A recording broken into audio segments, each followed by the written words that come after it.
অজু করার সময় অজুর পানি যখন মুখে লাগাবেন একটি দোয়া পড়বেন, আপনার চেহারা নূরের মতো উজ্জ্বল হয়ে যাবে ইনশাআল্লাহ। আপনার চেহারা নূরের মতো উজ্জ্বল হয়ে যাবে, চেহারা থেকে ব্রণ, মেস্তা, কালো দাগ সহ যাবতীয় সমস্যাগুলো আল্লাহ তাআলা দূর করে দিবেন এবং আপনার রিজিকে বরকত হবে ইনশাআল্লাহ।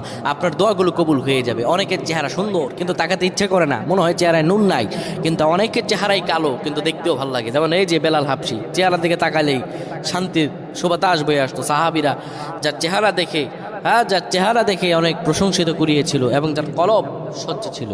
প্রিয় ভাইরা আমার, অজু যখন আপনি করবেন, অজুর পানিতে যখন আপনার চেহারা ভিজাবেন, তখন অজুর পানিতে আপনি এই দোয়াটা 3 বার পরে, দুরূদ শরীফ 3 বার পরে ফু দিবেন।